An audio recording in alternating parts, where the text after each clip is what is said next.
자, 우리가 오늘 볼 작품은 이제 수필이에요. 자, 기취서행이라고 기출이 되었던 작품인데요. 자, 보기가 이제 그 당시에 모의고사에 함께 나왔던 보기예요. 우리 한번 같이 읽어볼까요? 자, 유학자로서의 신념을 바탕으로 자신이 선택 가치를 추구하는 삶이 나타난다라고 되어 있죠. 그중에서 이 가라는 작품은 한것이 팔곡이었고요. 이 나라는 작품이 기취서행에 관련된 내용이거든요. 경제적 문제로 인해 곤란을 겪은 상황에 대한 성찰이 나타난대요. 세속적 가치를 떨치지 못해 과오를 저질렀던 상황이 나타난다는 점에서 가와 차이를 보인다. 즉, 이 작품은요, 수필인데 이제 이 화자가 곤란했던 경우를 지금 글로 풀어낸 거죠. 근데 왜 곤란했냐라고 보면은 경제적인 문제, 경제적인 부족으로 곤란했던 거에 대해서 지금 글을 쓴 거예요. 여러분, 수필이라는 것 자체가 나의 경험을 바탕으로 교훈을 전달하는 거잖아요. 그래서 이 사람은 지금 가난해서 자신이 잘못을 저질렀다라고 생각을 하는 거예요. 잘못을 저지른 경험을 얘기하고 있습니다. 근데 이걸 통해서 이 사람은 뭘 깨달았어? 다시는 그러지 말아야겠다라고 부끄럽지 않게 살아야겠다라는 다짐을 해요. 그래서 부끄럽지 않은 삶에 대한 다짐을 한다.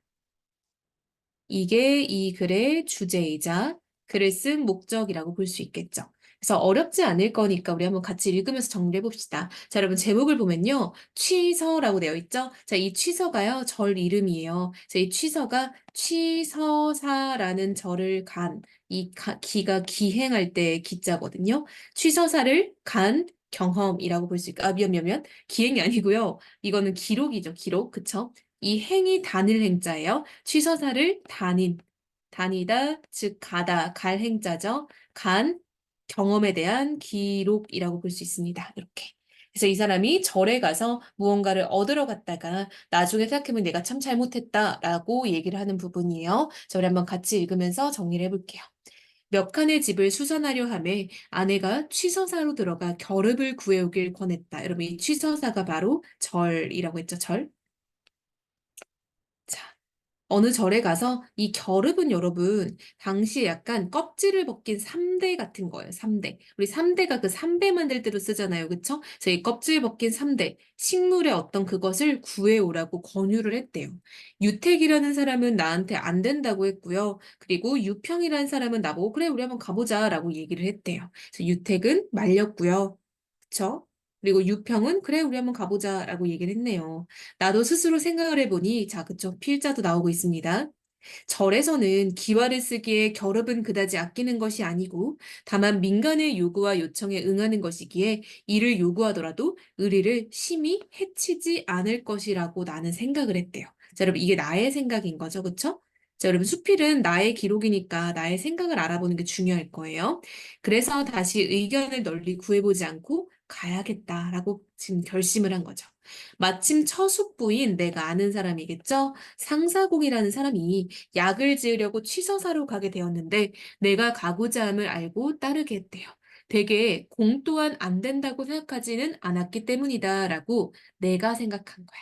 이 공은 이제 취서사를 아니, 상사공을 말하는 건데요. 내가 느끼기에 상사공도, 뭐 그게 안 됐으면 나를 안 데려갔을 텐데, 되니까 데려갔겠지라고 내가 생각을 했다는 거야. 이윽고 취서사에 도착하니 금방 마을에서 모여든 자가 거의 승려들 수와 맞먹었는데 여러분 보세요. 마을에 모여든 사람이 승려들 숫자와 맞먹었다는 건 절에는 승려가 많을 거 아니에요. 그쵸? 즉 마을에서 모인 사람이 매우 많았다라는 얘기를 하는 거죠. 사람이 매우 많았다라고. 다 뭐하러 온 사람들이야? 그치. 겨릅을 구하러 온 사람들이에요. 모두 겨릅 때문에 온 자들이었다.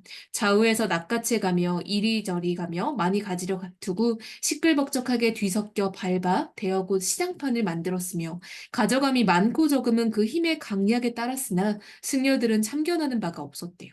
자, 여러분, 지금 이 절의 상황은 완전 난장판이 된 거죠. 시끌벅적하고 서로서로 많이 가져가려고 막 싸우고 뒤지고 볶고 이런 상황이네요. 그쵸? 즉, 사람들은 서로 누가 더 많이 가져갈까를 염려하며 싸우고 있는 이해타산적인 모습을 보이고요. 심지어 우리가 강한 사람한테는 강하고 약한 사람한테는 강하는 그런 모습, 즉 어떤 약육강식의 모습이 나타나고 있는 거죠. 왜? 강한 사람이 더 많이 챙겨가고 있는 거니까요. 근데 승려들은 참견하는 바가 없었대요. 즉, 승려들은 이제 욕심을 가지지 않는 사람이니까, 그래, 알아서 가져가시오. 이런 상황이겠죠. 그런데 늦게 도착하여 종도 없는 자는 승려들을 나무라며 심지어 가혹한 일을 하기까지 했대요. 여러분, 사실 이게 절에서 주는 게 의무가 아닌데, 사람들이 본인이 못 얻으니까 막 승려들한테 뭐라 하기까지 했다는 거죠. 적반하장의 모습을 보이는 거죠. 자, 여기까지가 나의 경험인 거죠. 내가 지금 뭐 하러 갔어? 그쵸? 취서사에 결읍을 구하러 갔던 경험에 대해서 이야기를 했어요. 자, 이 부분까지는 취서사에 결읍을 구하러 다녀온 필자의 경험에 대해서 이야기를 한 거죠. 나는 마음속으로 민망히 생각하였지만 이미 그 속에 가 있었기에 의리를 이욕에 빼앗겨서 초연히 버리고 돌아오지 못했대요. 여러분, 화자가요, 민망하다라고 느꼈대요. 당시 화자의 정서를 직접적으로 제시하고 있다라는 걸 알 수 있겠죠. 자, 이미 그 속 어디 취서사 말하는 거죠. 취서사에 가 있으니 나도 결국 의리를, 즉 내가 뭔가 이제 좀 의리 있게 살려는 욕심이 없게 살려고 생각을 했었을 거 아니야. 그쵸? 이 의리를 지키는 게 나의 어떤 신념이었는데 그거를 욕심에 내가 지키지 못했다라는 거죠. 이 욕심은 뭐 말하는 거야? 결읍을 구하려는 욕심이겠죠. 상사공의 힘으로 수십묶음을 얻어 햇빛에 말려 보관할 수 있었으니 다 상사공의 도움 덕분이었다. 스스로 헛걸음하지 않은 것을 매우 다행스럽게 여겼는데 집으로 돌아오자 멍하기가 마치 술에서 막 깨어난 사람이 잔뜩 취했을 때를 되짚어 생각하는 듯하였다. 즉 여러분 보세요. 처음엔 내가 다행스럽다라고 여겼대요. 왜? 나는 구했잖아. 못 구한 사람도 많은데. 근데 돌아오니까 멍하게 느껴졌대요. 여러분 화자의 정서 변화가 드러나고 있죠. 처음에는 구해서 다행이다라고만 느꼈는데 집에 돌아오고 나니까 내가 뭘 한 거지? 라고 생각을 했다는 거야. 내 안에는 비록 원대한 식견이 있는 사람은 아니지만 내가 항상 공궁함, 즉 가난함이죠. 가난함 때문에 치욕을 입을까 걱정하였으니 가령 이와 같을 줄 알았다면 반드시 나의 행차를 권하지 않았을 것이고 유평 또한 마땅히 찬동하지 않았을 거래요. 자, 여러분 이라는 건 뭐겠어? 그쵸? 내가 결읍을 구하러 가는 게 별일 아닐 거라 생각을 했는데 사실은 의리를 버리고 이욕을 선택한 길이 되었다라는 거죠. 우리 아내도 내가 이욕 때문에 의리를 버리게 될 줄 알았다면 가라고 안 했을 거다라는 거야. 내 친구도 마찬가지죠. 유평이라는 사람도 이런 상황인 줄 알았으면 나한테 가라고 안 했을 거래요. 상사공은 청렴하고 정직하여 주고받음이 구차하지 않은 사람이래요. 여러분, 상사공의 성격을 직접 제시하고 있죠. 상사공의 성격을 직접 제시하고 있네요. 거처하는 집 아래채가 세 칸의 초가집이니 마땅히 거릅이 필요하였을 것이다. 그리고 막 삼계서원 원장이 되었는데 취서사가 바로 삼계서원에 귀속된 절이었다. 그때 서원의 노비가 개인적으로 취서사에 가서 머물고 있는 자가 서너 명이 있었으니 진실로 가지려고 하면 힘이